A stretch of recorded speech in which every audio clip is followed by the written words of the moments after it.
ang Presidential Broadcast Service. Radyo Pilipinas. Radyo Publiko Ng bagong Pilipinas para sa bagong Pilipino. Naghahatid ng mahahalagang balita at impormasyon na guugnay ng pamahalaan sa sambayanan. Tulay sa himpapawid ng serbisyo publiko. Radyo Pilipinas. Radyo Publiko. Ang boses ng Pangulo. Sa Iloilo, Radyo Pilipinas. 585 AM. Oras alas 3:14, Philippine Standard Time. Ang inyo katuwang sa pagpapag-on sang sektor sang mamumugon kag pagpangempleyo.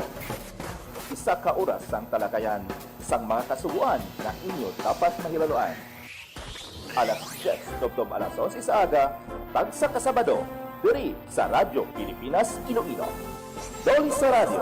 Manila natin muling nagmagayway, mga manggagawa ang siyang dahilan. Well, mayong hapon sa mga pinalangga nato nga mga tagpalamati sa bilog ng Western Visayas. Kamusta ka mo ba? Welcome diri sa pagpangalagad sang Dolly sa Radyo Working on Air. Karon nga adlaw diri sa ato nga pagpangalagad pet sa 6 sa bulan sang Abril.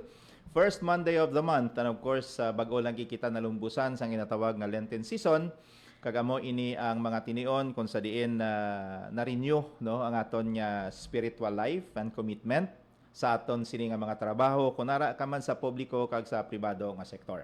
Nonetheless, diri sa aton nga pagpangalagad, nakabalik kita diri sa pagdulong sa nagapangunang mga impormasyon kag mga ihibalo sa mga programa kag serbisyo sa Department of Labor and Employment. Again, nagapasalamat kita kag sa pagpamuno sa aton Regional Director Attorney Sixto T. Rodriguez Jr., Assistant Regional Director Melissa S. Navarra, ari ang inyo sini nga palatuntunan para magpaathag sa inyo sa mga bagay nga dapat ninyo maintindihan diri sa Department of Labor and Employment kamo nagaproteksyon sang kinamatarong kag subong man kaayuhan sang mga mamumugod. Our aim is to empower the workers pinaagi sa paghatag sang husto nga mga impormasyon diin kamo makadto, ano ang inyo kadtuan, ano nga mga programa ang inyo sinid dapat nga padulungan kung kamo ang nagakinahanglan. And of course, this afternoon, atin istoryahan ang ining programa sang Public Employment Service, no?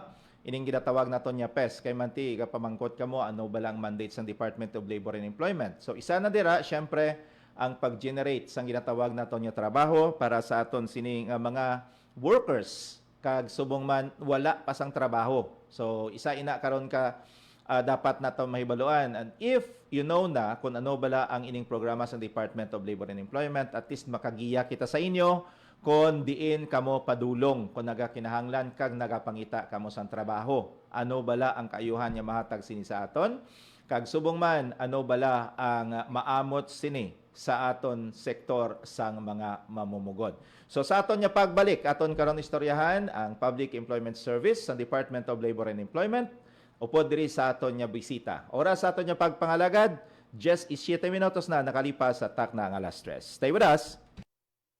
Maging fuel efficient so regular na preventive maintenance, malinis na air filter, fuel injectors at engine oil, may savings ka na aabot sa 2%. This is a public service announcement from the Department of Energy and this station. This is a public service announcement. Discipline is the key. Umiwas sa aksidente sa daan.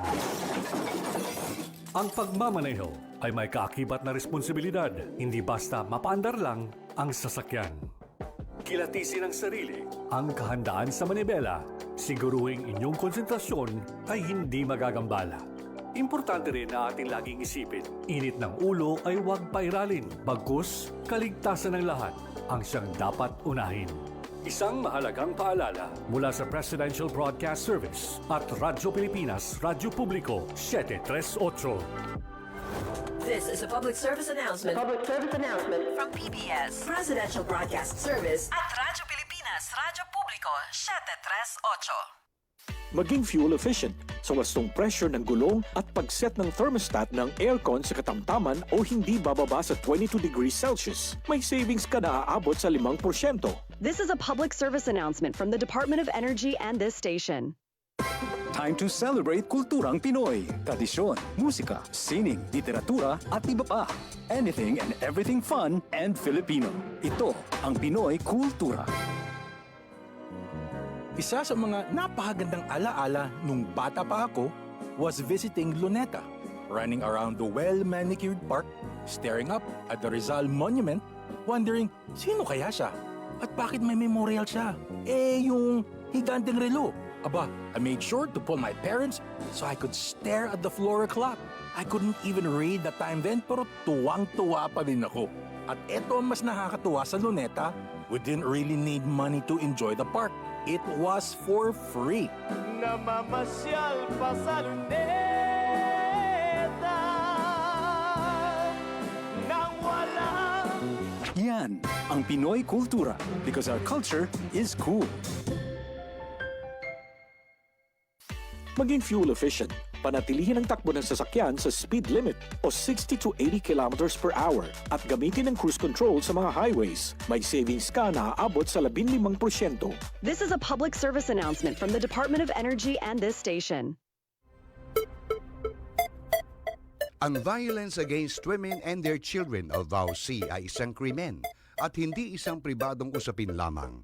Ito ay nakasaad sa Rule 3, Section 6 ng Republic Act 9262 o Anti-Violence Against Women and Their Children Act of 2004. May obligasyon ako, ikaw, tayong lahat. And vow now. It's our duty. Ang paalalang ito ay hatid sa inyo ng Philippine Commission on Women at ng himpilang ito. Oras sa pagpangalagad sa Dolly sa Radyo, working on air. 20 minutos na nakalipas sa tak ng alas 3. As promise, diri sa aton yung pagpangalagad, manging kaupod nato na aton yung bisita, may kantanan sa pagtalakay naton sang isa ka programa sa Department of Labor and Employment. No? Upod naton, sa siningang mga tiniyon, magapatpat diri kung ano balang ginatawag naton niya Public Employment Service, no? Or ang ginatawag naton niya PES. Istoryahan naton ini kag kun ano bala ang significance ni sa aton nga sosyedad. So upod naton sa sini nga mga tineon ng aton nga bisita si Senior Labor and Employment Officer kag Public Information or Public Employment Service Focal Senior Leo DV Agrida. Debs, mayong hapon. Mayong hapon, Sir John, kag sa aton tanan nga mga tagpalamati. Okay. So, upod naton sa sininga matiyon si Ma'am DV, no? Agod niya magtalakay sa aton kung ano bala ang ginatawag nga Public Employment Service. Kay manti, kung kaisa, permi nato ng istorya diri nga ang pinakasikat ng programa sa Dawli is Tupad. Tupad. Oo. Kaya makita mo sila bisan diin, ang agi nila manglimpyo dira, no? Pagdiklag sa mga kanal, nakita mo gigapog hanggang sa dalan duli tupad na no?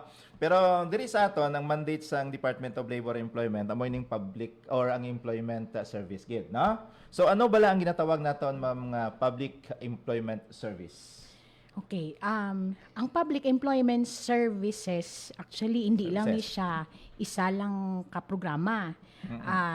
Ini gina-consist actually sang mga programa nga paagita implement ginapapaagita implement sa aton Public Employment Service Office sa local government unit tan naka-lodge. So, tanan nga mga DOLE programs and services, even including those services from government agencies nga maka-facilitate sang employment sa aton nga mga constituents are actually public employment services. Okay. So, what silingon, maghamba kita nga Public Employment Services, ang primero nga function gisini amo ang pag-generate sang trabaho. Ang pag-facilitate sang trabaho. Ako, maghambal kita nga generate lain sa facilitate. True. Kung maghambal ka nga generate, ikaw gapangita. Ikaw ang nagaproduce mismo sang employment. So maghambal ikaw nga facilitate, patigayon. Okay. So nga may PES kita. Ano ka importante ini? May PES kita kay tungod isa ini actually sa tungod ang mandato sang Department of Labor and Employment is decent work and productive employment. So kinahanglan ta i-facilitate ang pag-provide sang decent work nga i-ensure ta nga decent and productive ang aton nga gina-provide, ang gina-facilitate ang employment sa aton nga mga constituents. So sa bulig sa aton nga Public Employment Service Offices nga sila niya ang aton frontline office or ang aton implementing arm sa local level.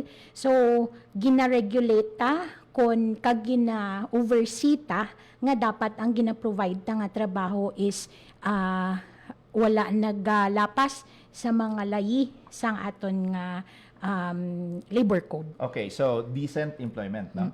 Decente nga trabaho. Okay. Magamba ka nga public service offices or public employment services. Kinahanglan nga may mga tawag siya, may mga partners kita dira. Yes. Oo. So basically, ano mga partners naton? Ang aton nga main partner gid sa pag-deliver sa aton public employment services is of course ang iyang namesake man, ang Public Employment Service Office man sa local level. Sila gid ang aton nga main implementers dira sa LGU level. But on the school level, sa pagka for the information man sang iban, may ara kita school level actually. Amo na ang aton nga job placement offices. Okay. Isa-isahon tani. Sa local government unit, may ara kita nga mga Public Employment Service Offices o nga tawag naton nya PESO. Ara dira ang mga PESO managers. Yes. Anong function nila dira? Ang ilang nga function is mainly pag-facilitate sang employment sa aton nga constituents. Actually, ang may ara sila sa aton nga mandato subong, 5 gid kabilog ang ila. Previously, 3 lang ang ilang core functions. Ang pag-provide sang referral and placement, meaning ginpatigayon siya sa obra, kag gin-ensure nga nakaobra siya. Ikadua, pag-provide sang labor market information or kung ano nga mga trabaho ang available sa ina nga locality. Kag ikatatlo ang career guidance and employment coaching nga nagalabot sila sa level sa school level para mapreparar ang aton nga mga estudyante anti sila magsulod sa world of work nga ginatawag. But subong ang ilang nga main nga functions gid is 5. Una, job search assistance and placement services, which is encompassing na ang tananta nga mga programa sa DOLE nga ginapaagi sa aton nga PESO. Ang ikadua, ang labor market information sa gihapon. Ikatatlo, ang pag-provide sang labor market programs. Ang ikaapat, ang administering unemployment benefits, which is hindi lang sa mga constituents nga gapangita sang trabaho. Covered naman nila also ang aton nga mga kauturan nga nadulaan sang trabaho sa in the case of formal employment. Kag ang lima ang regulatory services. Amo na siya ang mga pa-job fair ta nga ginakandak, dra siya gasulod. Okay. So namian bala kita maglantaw kay sa una ko maghambal ikaw ang job fair sa syudad lang, no? Sa diri lang sa syudad sang Iloilo, syudad sang Bacolod, no? Rojas City, major cities lang. Pero subong daw kanami lang tawon nga bisan mga banwa dito sa kaputok-pukutaan sang bukid, mga far-flung areas, may job fair na, ma'am. May job fair na. It's because sang ano? Because parte ina siya sang ila public employment service. Okay. So silingon kada banwa kun amo may PESO. Yes. Mandate. Mandatos ina nga dapat ang kada banwa ta may PESO gid sa aton nga LGU. Okay, to facilitate sa pagtrabaho sa mga workers nato, no? Kay manti kon nantawon natong kung isa bala ko may mga major job fair kita diri. May mga banwa nga naga-facilitate na sa mga job seekers salid sa ila banwa. Ang kaayo kung sa LGUs naton gani may mga salakyan sila gina-provide, no? Kag sila ang nagad-ferry sa mga job seekers diri sa main nga job fair sa Iloilo. So kung kaisa mamangkot sino nga tipon sina sa ila didto sa mga banwa nga ina? Sa mga banwa ina. So ang PESO? Ang PESO mismo.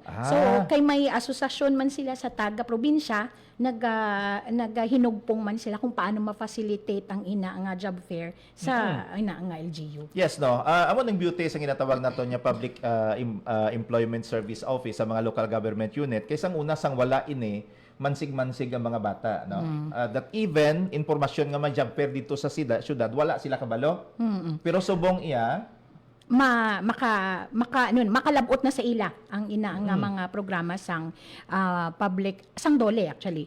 Well, sa sa pagbalo for the information naman of everyone, although hindi subong pa lang siguro do na nangin bantog gid ang peso, pero actually way back 1995 gin mandate na ina nga dapat may public employment service office kita.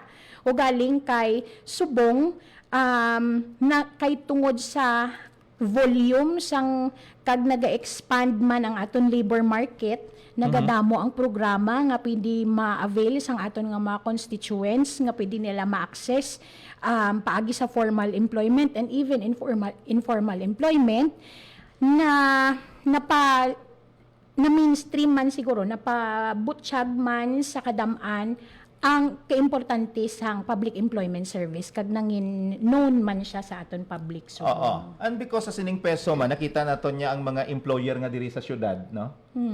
Diri sa syudad or even sa Manila kung kiisa, wala na naga-content niya diri ng butang sa job fair nila sa syudad, no? Sila na lang wani kung kiisa gadto didto in coordination sa peso sa mga banwa, sa mga local government units agod nga magpatigayon sang ila nga mga job fairs. Yes. Okay, no? So, kanto naman kita sa job placement offices, no? Ano iya ang JPO? Anong kinalain sang function sang peso sa mga local government unit kag JPO sa mga eskwelahan? Well, ang kinalain man lang actually sang JPO sa aton nga mga pesos, ang ilang jurisdiction, ang ilang scope kung kagdiin sila na locate lang. So si peso, ara siya sa aton nga local government units. On the case of our JPOs, ara siya sa aton nga educational institutions. Even in the technical vocational institutions, ara siya dira. Ang as to functions, almost the same ang ilang nga pwede i-deliver sa aton nga mga kauturan. Pwede sila ka-provide sang labor market information sa gihapon, pwede sila ka-provide sang career development support program or amo na siyang counseling sa aton nga mga estudyante para ma-prepare sila, makondisyon ang ilang nga kaugalingon sa pagpangita sang obra or ano gid nga desisyon ang kinahanglan nila i-take, and ang pag-facilitate na gid sang employment as early as on the education level, pwede na sila ka-refer sang ila mga graduating students sa possible employment na nga daan. Okay. So, but silingon galing ang nga JPO kay mga peso nga may mga networks na ni sila? Yes. May ara. Okay. Kita. So, may mga networks na sa like what?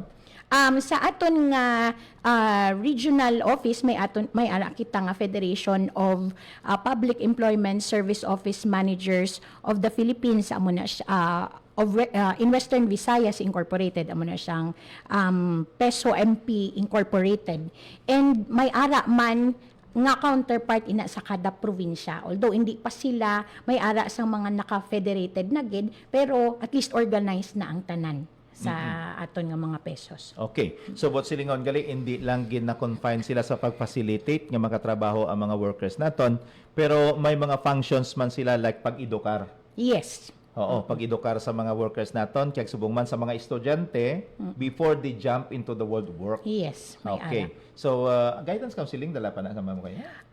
Ara siya, ang ilang nga, ang term nga ginagamit subong is career counseling. Career. Career counseling, vocational counseling, and employment counseling. So, nga atatlo pero pariho man lang sila nga counseling kay tungod ang sa career counseling dira iya gapanugod kung paano pa lang mag come up sang desisyon ang aton nga mga estudyante whether mapadayon siya, especially sa aton nga mga grade 12 students, kung mapadayon siya proceed sa iya nga college level or mapangita na siya sang trabaho. Sa aton vocational counseling dira gasulod ang pag-counsel sila whether for formal employment siya or ma-proceed siya for further technical skills or vocational skills enhancement. Kag ang employment coaching or employment counseling, nga ara na siya mismo sa iya trabaho, gasigi pagyapon ang aton counseling. Okay. So, kay man lain ang workers nga empowered ka nakahibalo sa mga bagay-bagay pati Yes. sa sa kinamatarong niya. Kag hindi lang sa kinamatarong kay manti ang aton nga Little Director, Attorney Sixto T. Rodriguez Jr., nagahambal gid nga mga workers nga ini should not only know the rights and obligation or rights and welfare, pero dapat ang obligasyon man nila kag Yes. responsibilidad towards sa ginaubrahan nila. Yes, Importante man nina to maintain sa ginatawag nga industrial peace. Kay manti ko mangita ka lang sa kinamatarong kag welfare mo da, tapos ang imo nga obligasyon sa bilang worker na-fulfill. wala mo ma-fulfill, do hindi man na-balanse ang growth sa aton ekonomiya, no? So, part magali na sa trabaho sang pesos, ang pagtawag sila gani pag-edukar Pag-edukar. sang aton sini nga mga workers kag mga would-be workers, no? Yes. Okay. So sa mga tagpalamati naton, dira sa mga banwa-banwa may mga peso na, no? Yes, may Oo. ara kita. So, tanan na gid ina nga LGU? Tanan na gid nga LGU. Actually sa aton nga in the province of Iloilo, may ara pagid, and even in Iloilo City, may ara sila sang barangay peso pagid, base or barangay employment service office. So nagalpanaog pagid sa aton barangay level, hindi lang sa municipal level. Yes, of course. No, kay tikon lang tawon naton ang mga bata subong ang pag-edukar sa mga bata aiming nga mag-ayo man ang ilang trabaho, pinaagis ang ilang nga futuro pinaagi sa pagtrabaho. Nagapanaog man sa mga barangay. Yes, true. So kung sa aton pa ang Department of Labor and Employment ang gobyerno, ginalagas naton ina sila, ginasubaybayan up to the barangay level. Yes. Hindi ko mo nga nag-graduate ikaw, halin ikaw sa barangay, ma-left behind ka. Napabayan ka na, doon Oo. na. Oo. So ara siya gyapon, sakop siya gyapon sang gina-monitor kag ginatamdan tagid, ginatamud tagid. Kag isa man na siyempre sa fulfillment sang mandate ni Secretary Laguesma, no? Yes. To reach the hard to reach and to serve the underserved and unserved. Yes, Okay. true. So amo na ang ginatawag naton nga ang bilog bala. Bilog nga senaryo sang Public Employment Service Office Public Employment Services, no? Ang kabilogan nga hindi lang sa syudad, hindi lang sa probinsya, pero nagapanaog na kita sa barangay level in fulfillment sa marching orders ang aton nga Secretary Laguesma to reach the unreached, the hard to reach, labuton tang mabudlay labuton, and of course serbihan naton ang mga kulang or underserved nga mga kauturan naton. So that's why nga may mga barangay pesos na kita. And through this, siyempre ginapalakpakan ginaton kay saluduhan tagid ang mga LGUs, ano, Ma'am Devi, nga nagapatigayon sa mga barangay pesos nga ini. Now, sa mga JPO naman, no, sa mga eskwelahan, do we have sufficient number diri sa Western Visayas sa mga eskwelahan nga ini? Sa mga major cities naton, Mara? Sa aton nga major cities diri sa Iloilo City, actually may ara kita accredited na nga job placement office nga 8 kabilog. Wow. Sa Oo. syudad lang sa Iloilo? Sa syudad pa lang ina Okay. sa Iloilo. Sa iban nga probinsya, well, although may gamay pa lang aton na accredit, pero it doesn't mean nga hindi sila operational. May ara na sang kung hindi man job placement officer or job placement office coordinator ang ngalan sa ila opisina, may ara sila nga mga mekanismo man sa educational institutions nga the same ang ilang nga function sa GPO. Ang aton na lang i-plaster man sa, in the case of the Department of Labor and Employment, is to accredit them to become GPOs because mas nami gid nga accredited siya sang opisina kay para ang tanan nga serbisyo kag ang mga technical assistance or even the financial assistance if there are available, ma-reach sila kay because accredited sila nga GPOs in the educational institution. Yes, of course, no. So why ginaton niya kalimtan ang mga partner agencies naton dire, mga eskwelahan, mga local government units nga amo iya ang partner naton sa pagatubang sang pagpanghangkat nga ma-facilitate naton kag maiduka ang trabaho kag maedukar ang aton nga mga workers. By the way, isang nagligan na nga semana may gipatigayon katang Peso Awards. Yes, may ara kita ginpatigayon nga Peso Awards last March 26. Ini nga po activity ginpatigayon ini sa bilang honor man kapag recognized sa mga successful performance kag very effective nga employment facilitation services ang aton mga pesos all over Western Visayas. So ginpasidunggan ta sila, ginpasalamatan ta sila sang ila serbisyo kag isama ni kapamaagi para ma-boost pagid ang ilang serbisyo kag kung hindi man ma-maintain at least pwede pagid madugangan nila ang ilang mga serbisyo nga ihatag sa ilang mga constituents, sa ilang mga tagsa-tagsa ka locality. So nagpasalamat gid kita sa aton nga mga pesos in Western Visayas including our JPOs sa ilang pag-facilitate sang employment services, hindi lang ina sa formal employment but also even in the informal employment because naga-implement man ang aton pesos ang aton just like what you said, ang aton tupad, ang aton nga livelihood DOLE Integrated Livelihood Program. So sila gina ang aton nga mga major partners in implementing those programs. Okay, so makita niyo sa screen naton diri ang pila ka mga snaps nato, no? Sang gipatigayon niya Peso Awards sa mga LGUs nga nangin mabaskog nga partners ng Department of Labor and Employment kag subong man sa mga eskwelahan nga nagapatigayon yun sa ginatawag naton nga pagtimbang sa Department of Labor and Employment para matagaan man sang maayong adalan ang mga workers naton, mga would-be workers kag subong man ginakabig naton ini sila nga haligi sang aton sini nga ekonomiya. So it's good na balaan naton nga hindi lang gali employment facilitation, no? Yes.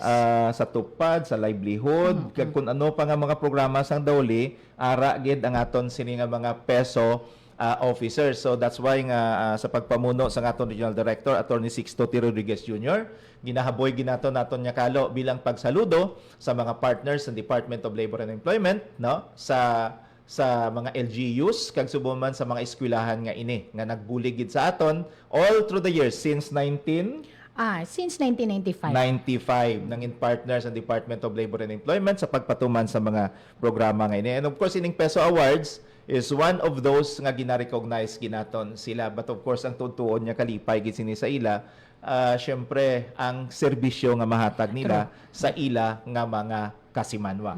So oras alas 3:40. When we come back balikan ta naton ang pila ka mga programa pagid sang peso, no? We pause for a break kag sa pagbalik ta do ginpatigayon ining best. Anong best? Basic Employment Services Training. Okay. So ano ang lauman naton sa masunod yung mga inadlaw after nga nakapatigayon sang ginatawag naton nga Basic Employment Services Training ang aton yung mga peso managers? Mga bag-o nga designated nga peso managers. Bag-o designated. Kaya may mga ginpang-promote. Usually yung promote nga nila, gini-performance nila as peso officers. That's why nga gin-promote as heads ibandera. Ginsaydo sa mas mataas-taas nga mga posisyon. So may mga bag-o, kag para mangin manami ang ilang serbisyo, gin patigayon ang best. Amo ning best sa Department of Labor and Employment sa Public Employment Services. So when we come back, please stay with us. Maging fuel efficient sa regular na preventive maintenance, malinis na air filter, fuel injectors at engine oil, may savings ka na aabot sa 2%. This is a public service announcement from the Department of Energy and this station. This is a public service announcement. Discipline is the key. Umiwas sa aksidente sa daan. Ang pagmamaneho ay may kaakibat na responsibilidad, hindi basta mapaandar lang ang sasakyan. Kilatisin ang sarili, ang kahandaan sa manibela, siguruhing inyong konsentrasyon ay hindi magagambala. Importante rin na ating laging isipin, init ng ulo ay huwag pairalin, bagkus kaligtasan ng lahat ang siyang dapat unahin. Isang mahalagang paalala mula sa Presidential Broadcast Service at Radyo Pilipinas, Radyo Publiko, 738. This is a public service announcement. Public service announcement from PBS, Presidential Broadcast Service at Radyo Pilipinas, Radyo Publiko, 738. Maging fuel efficient sa wastong pressure ng gulong at pag-set ng thermostat ng aircon sa katamtaman o hindi bababa sa 22 degrees Celsius. May savings ka na aabot sa 5%. This is a public service announcement from the Department of Energy and this station. Time to celebrate kulturang Pinoy. Tradisyon, musika, sining, literatura at iba pa. Anything and everything fun and Filipino. Ito ang Pinoy Kultura. Isa sa mga napakagandang alaala nung bata pa ako was visiting Luneta, running around the well-manicured park, staring up at the Rizal Monument, wondering sino kaya siya at bakit may memorial siya. Yung higanteng relo. Aba, I made sure to pull my parents so I could stare at the floor clock. I couldn't even read the time then pero tuwang-tuwa pa din ako. At eto ang mas nakakatuwa sa Luneta, we didn't really need money to enjoy the park. It was for free. Namamasyal pa sa luneta nang walang Yan ang Pinoy kultura because our culture is cool. Maging fuel efficient. Panatilihin ang takbo ng sasakyan sa speed limit o 60 to 80 kilometers per hour at gamitin ang cruise control sa mga highways. May savings ka na aabot sa 15%. This is a public service announcement from the Department of Energy and this station. Ang violence against women and their children o VAUC ay isang krimen at hindi isang pribadong usapin lamang. Ito ay nakasaad sa Rule 3, Section 6 ng Republic Act 9262 o Anti-Violence Against Women and Their Children Act of 2004. May obligasyon ako, ikaw, tayong lahat. And vow now, it's our duty. Ang paalalang ito ay hatid sa inyo ng Philippine Commission on Women at ng himpilang ito. Philippine Standard Time, alas 3:44 na sa pagdulong sa inyo sa nagapanguna nga mga informasyon nagikan diri sa Department of Labor and Employment, ang Public Employment Services, no? Na-mention ko kaina, may best kita nga gipatigayon sa nagligayon si Ma'am Devi. So ano ang best? Ang best, shortcut ini siya sang aton nga training nga ginapatigayon sa aton nga mga newly appointed or designated or promoted public employment service office managers. Amo ni siya ang basic employment services training naton nga ginatawag nga best. So sa diri nga training gina-discuss or gina-equip ta ang aton nga mga bag-o nga peso managers sang ila gid nga mga core functions, ano gid ang mga basic nila nga dapat gina-implement in the LGU level kag ginadugangan pagid naton sila sang mga information on other programs and services nga hindi lang makalimit sa ila sang pag-deliver sang mga serbisyo sa ilang nga mga kasimanwa sa ila lang kung ano lang ang mandatos nga ara sa layi. So may ara kita nga mga dugang pagid nga mga dole programs nga gin-discuss sa ila para at least may overview na sila nga daan or may grasp na sila kung ano nga mga serbisyo pagid ang pwede nila mahatag sa ila nga mga kasimanwa. Okay, so we would be expecting sa ila sining pagbalik sa nagkalain-lain nila sining mga lugar. They are already equipped with the knowledge, the skills, and of course mga issuances dira, no, nga mapuslan ka magamit ginila sa ila trabaho bilang mga public employment service officers. Now, kaina na mention naton ang ining ginatawag naton yung mga services, no, sang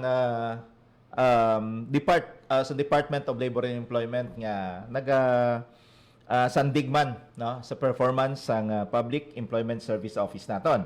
So ano nga mga services ini Ma'am Debbie nga ara sa aton sini nga peso? Kung kaysa timbalik kita peso, kilala ta lang na siya, pero damo pag di sangane. Mga sanga-sanga pa siya gali, no? Okay. So ano pag ini nga mga services naton? Sige. Ang mga programa nga gina-deliver sang aton nga public employment service offices, in the case of Dole, because damo pa sila sa mga programa man nga pwede ma-deliver nga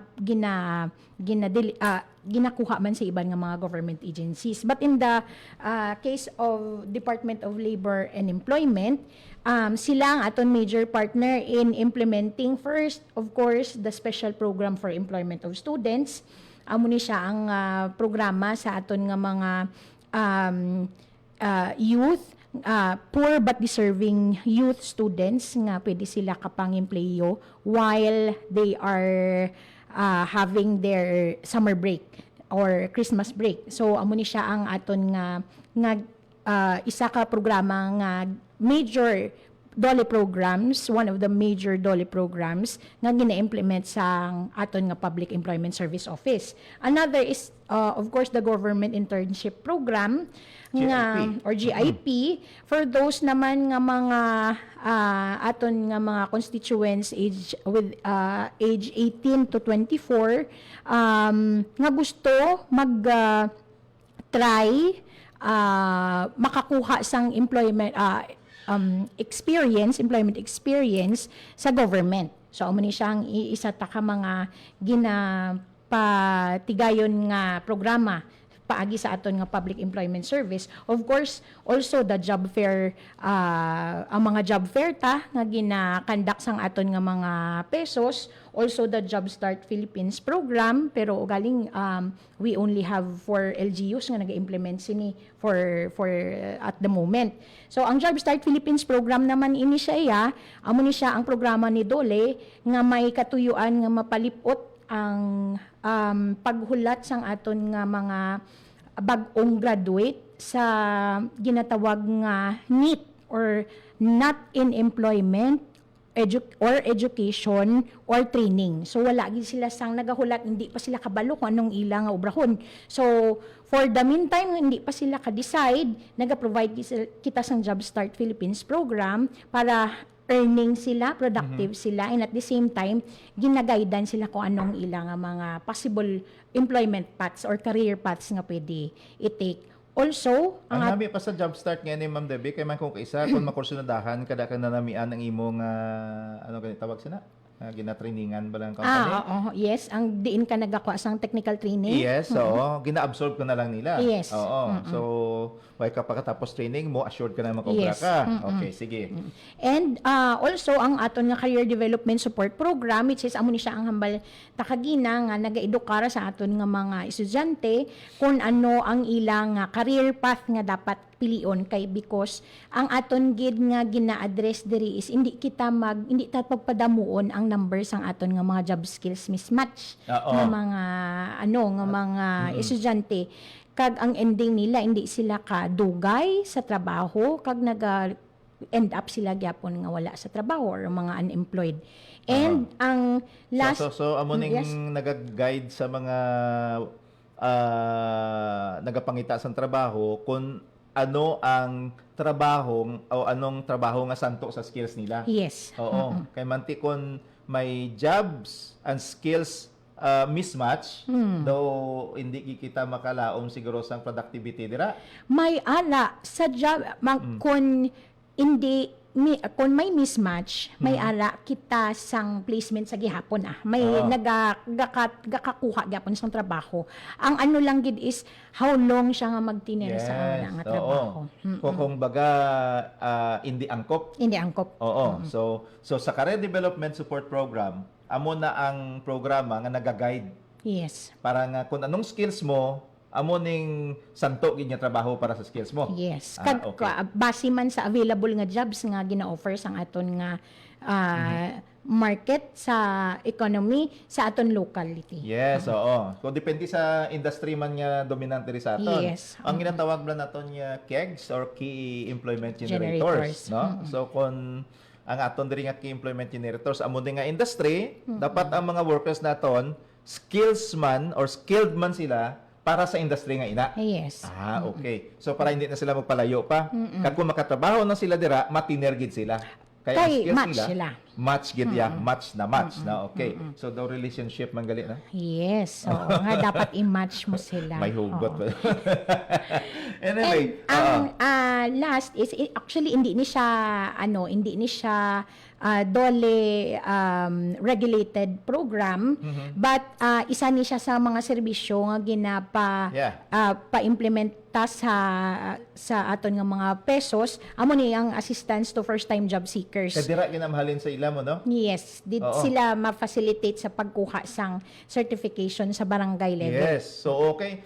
Mag-job fair bala kada mo sa ginapamangkot nato, no? Ati ano nakalibre ka first time job mo. Oo, kuna yes sir. fresh graduate ikaw, yes sir, ano nakalibre ikaw kuha dito sa police clearance, ang NBI clearance mo? Wala sir, sila niya nga kay ang first step nila dapat sa barangay. Yes. Oo. Makuha siya sang certification First, dito. ano kanya tawag sina? Amo siya, ang First Time Job Seekers Act. Assistance Act, no? So, amo ina ang nami man nga trabaho sang peso, kay dira gid mismo mahalin sa barangay ang certification Yes. nga first time job seeker ni sila. Kay manti ang konsepto sang First Time Job Seeker Assistance Act, syempre why ka pa obra mo, no?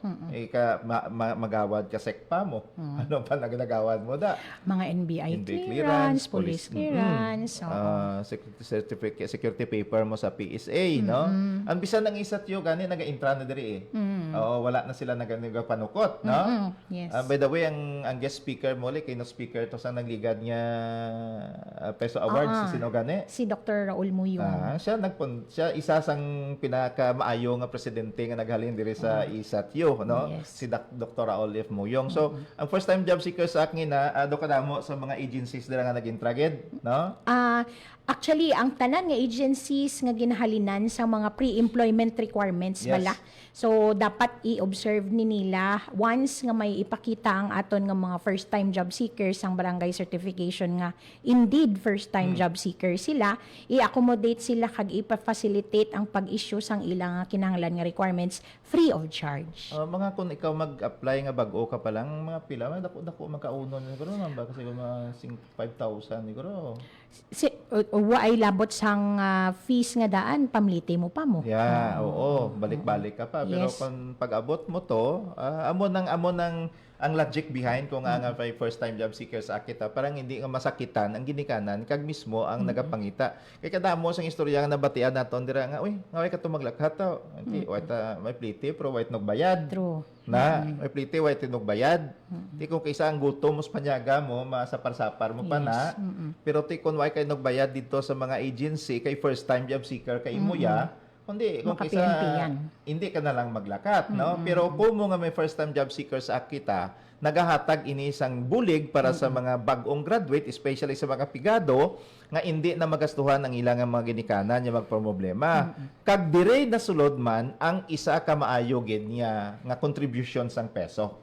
Oo, sila ang ma-facilitate sa mga first time job seekers nga makapangayo sang barangay clearance. Kay dira ina maumpisa ang tanan-tanan, NBI, police clearance, SECPA, dira na maumpisa pagpastar mo sang imong nga barangay clearance nga first time job seekers ka, maka-avail ka na sang First Time Job Seekers Act, free of charge nang imo sini nga mga pre-employment requirement, Ma'am TV. Ang tip taman gali siguro sa aton nga mga job seekers kay syempre ma-secure kita sa aton nga barangay certification nga first time job seeker kita ang ginapangabay man sini sa aton nga mga government agencies nga nag-i-issue sa mga pre-employment requirements nga damuon nila ang pag-secure sang barangay certification kay one in agency gakuha sila sang ilang anuman mo sa barangay certification. So amo nang na isa ka tip man nga gusto man i-disseminate sa ato ng mga peso managers nga kung magkuha kita, although gin-facilitate kita sa aton nga peso manager, signify kamo kung pila ka bilog ang inyong nga barangay certification nga kuhaon. Oo, kaya amo na presentar mo to sa agency mo. Sa taga-agency. Magkuha ka to sa police, presentar mo to, attach na sa police record nila, paon nila na mo mas NBI, no? Yes. So dapat damo dalon yon, di nga isa lang dalon yon lang nang photocopy ka pa, balik-balik ka pa, no? By the way, may nagapamangkot dire, sino nagasweldo sa mga peso ngayon ni Dolly bala?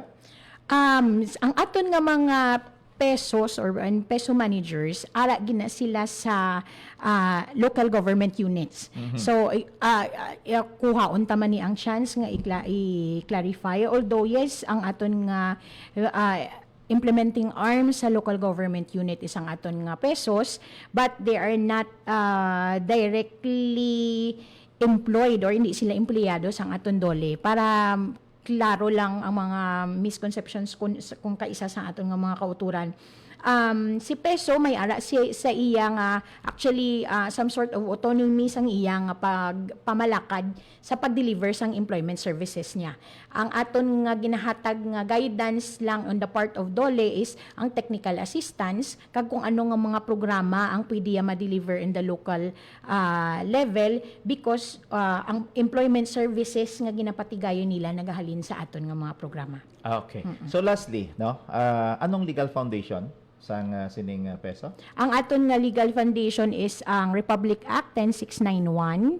Ang ini siya may implementing rules and regulations ni siya under Department Order 157-16. So amo ni siya ang mga legal framework nga ginabasihan sang aton nga mga pesos. Amo ni siya ang latest nga mga legal framework nga ginabasihan sa existence ng aton nga pesos in the local level. However, may ara pagin mga previous nga legal issuances, but the latest is the RA 10691 with its implementing rules and regulations DO 157-16. Okay, so hindi lagin nga basta-basta nga programa ini. This is mandated sang aton nga panguluhan como Republic Act, gindiskasan, ginlantaw ang mga pros and cons, gindebatihan sang aton nga mga lawmakers, ginpasar sa Republic Act number 10691 pagkatapos ginpirmahan sa aton nga presidente. So this is a law nga amo nang ginapatuman naton kag mandated gid ang Department of Labor and Employment nga pag magpatigayon sini kaupod syempre sa aton nga mga partners, no? Ang mga local government units kag subong man ang mga eskwelahan. So we already pangot-pangot na kita Ma'am Debbie sa takna nga alas 4 diri sa aton nga pagpangalagad. So once again nagapasalamat kita sa mga nagurupo diri sa aton sa sini nga palatuntunan. So mga parting shots nimo sa mga listeners naton kay sa mga ka-Berks sa Dolly. Mayong hapon lang sa aton tanan nga mga tagpalamati. Kag kabay nga naathagan kamo sang kung ano ang mga serbisyo nga pwede nyo ma-avail sa aton public employment service offices sa inyo tagsa ka localities. Hindi ka mo mahuya magpalapit sa ila because free of charge na sila kag ara sa ilang mandatos ang pag-facilitate sang inyong mga concerns, especially if it entails employment or looking for work or if you are displaced and looking for another job. Okay, no, so mga tagpalamati nato, no, sa bilog nga Western Visayas dira sa Aklan sa kay Sir Mike Hison, dira sa Capiz, upod dira sa kay attorney Ma'am Ay Balakyo, sa Antique kay Ma'am Verge sa Misahon Guboy, no? Kag subong man sa Gimaras, no, si Engineer Shalimar Ganancial, kag diri sa Iloilo si Dr. Arlene Xiaotong. Salamat kit sa inyo nga pag-upo diri, and of course itagay pagkalipatan ang duha ka ligis sa Department of Labor and Employment, Assistant Regional Director Melissa S. Navarra, ang aton niya Chief Tagali si Attorney George S. Ferrares II, ang taga Malson naton dira ngara sa Manila karon si Attorney Chat Gabunas, no, kaga syempre si Ma'am Bing Asiboki ang nagapadalagan sa mga internal affairs ng Department of Labor and Employment. And of course, ang aton Regional Director, Attorney Sixto T. Rodriguez Jr. Nagapasalamat gid sa tanan-tanan naton nga mga tagpalamati sa mga workers naton nga gusto maghibalo sini, sulit-sulitan yung pamati para mangin well-versed kamo sa mga programa sa Department of Labor and Employment because nagapati ang Department of Labor and Employment Regional Office number 6, an informed worker is an empowered worker. So get empowered, get informed. Dirigid lamang sa Dolly sa Radyo, we are always working on air. Salamat gid, mayong hapon sa inyo tanan.